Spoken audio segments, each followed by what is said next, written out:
Hey there, my name is Megan and welcome to my channel, or welcome back.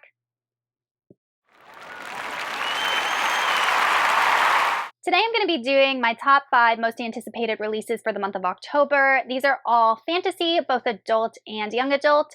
But before we go ahead and get on into the books, if you're not already subscribed to my channel, please go ahead and hit that subscribe button, as well as a little bell icon so you can be notified every time I post new bookish content. I post new videos every Monday, Thursday, and Saturday, and sometimes other days throughout the week. These books are in no particular order, but the first one is A Curse for True Love by Stephanie Garber. This is her Once Upon a Broken Heart series. This is the third and I believe final book in the series. I do have reviews for the first 2 books in the series, so I'll link those up in the cards so you can check them out. But this is a spin-off series from her Caraval series. So it takes place in the world of Caraval, but where you're following a new character named Evangeline Fox. Evangeline decided to venture to the north to find her happy ending, and she actually did, and she met the prince of the north, and he ended up proposing to her, and she accepted. So now Evangeline is living her fairy tale, married to the prince in this castle, but she doesn't really realize all of the sacrifices that have been made in order for this to happen, and her husband, the prince, is determined for her not to find out. And there is a fate, like a magical being, that is interwoven into Evangeline's story. His name is Jax, and he definitely is mischievous and doesn't always have her best interest in mind. And in order for Evangeline not to find out what her husband's hiding from her, her husband has to kill this fate named Jax. And there's way more to this story that has to do with a magical arch and a magical world and powers that Evangeline possesses and is only learning to come into. I'm super excited to read the conclusion when it's released on October 24th. The next book is The Unmaking of June Farrow by Adrienne Young. I believe this is Adrienne Young's first foray into adult books. I have read 4 of her young adult books. I do have the Fable duology read and reviewed on my channel, so I'll leave those reviews up in the cards for you. The first book is Fable, the next one is Namesake. In this book, we're following a woman named June, and she lives in Jasper, North Carolina, and her family is known for their centuries-old flower farm. And there is also a curse that has been plaguing this same family for centuries and centuries. Apparently, June's mother, Susanna, went mad and disappeared and left June to be raised by her grandparents. So June is hellbent on solving the mystery of her mother's disappearance.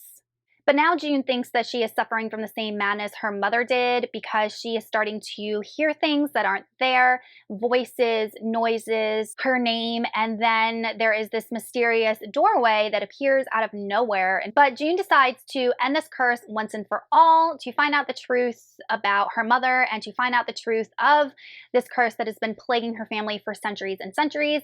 So she has to sacrifice everything in order to do this, even her own family. Its release date is October 17th. The next book is Starling House by Alex E. Harrow. The setting of this book is Eden, Kentucky, and apparently it is just a small, dying town. And the only thing it's known for is this reclusive 19th century author who wrote this book called The Underland and then completely disappeared after its publication. Before the author completely vanished, this house suddenly appeared, known now as Starling House, and everyone agrees that the house is not normal and that it's haunted or otherworldly, and they really look down upon it. And there is this one heir to this house named Arthur Starling, and everyone just wants him to go away and wants nothing to do with this house or the family. Then we're following a character named Opal, and Opal ends up in Eden, Kentucky because her brother's there, and she somehow gets wrapped up into the story of Starling House, into the story of this now disappeared author and the heir, Arthur, and the two of them decide to take on this haunted house, because if they don't, something otherworldly and evil and sinister will be released upon the small town of Eden, Kentucky. So this book definitely sounds like your, I want to say, kind of traditional haunted house with a lot of family history involved and a lot of just creepiness to it. And I'm super excited for it because it just sounds like the perfect October read. Starling House's release date is October 3rd. The next book is Curious Tides by Pascal Lascelles. I think I'm saying that right. I've never read this author before. I'm not familiar with this author, but the synopsis of this book sounds pretty interesting. It's a dark academia fantasy, and it's described as Ninth House meets A Deadly Education. In this book, we're following a girl named Emery, and she is a student at this prestigious college for lunar mages. And Emery has healing abilities, but they're mediocre at best. One night, Emery and her classmates take a trip out to this cave by the ocean, and after a tragic event that leaves all of her classmates dead except for her, Emery finds that she is imbued with way more abilities than she had before. To gain control of these new abilities, Emery is forced to partner with Baz, who is a very reclusive student at the school who is known for his talents in the dark arts, and also who is the brother of a girl that was killed in this tragedy in the cave. Emery is not the only one seeking answers about what's going on, and her new magical abilities captures the attention of the community, and she finds herself drawn into a world of accusations and politics and dark magic. Curious Tide's release date is October 3rd. And lastly, we have The Hurricane Wards by Thea Gonzin. Forgive me if I'm pronouncing that name incorrectly. This is another author whom I'm not familiar with, and this may be her debut work. I'm not 100% sure. In this book, we're following a girl named Taliesin, and it sounds like her nation is currently underneath control of this man known as the Night Emperor, and he is oppressing the people of her land.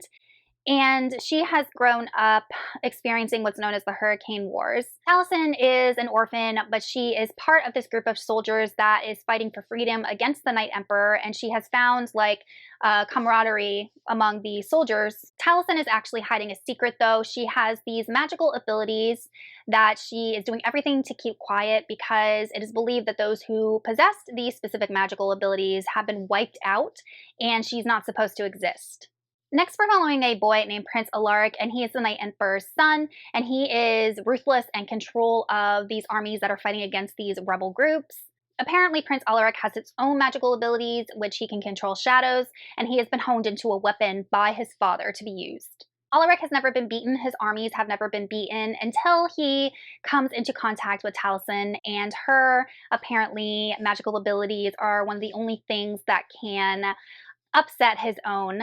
Both Taliesin and Prince Alaric know that the only way that this war will end is if they work together, and there is this other looming threat on the outside that can only be beat by them working together, and its release date is October 3rd.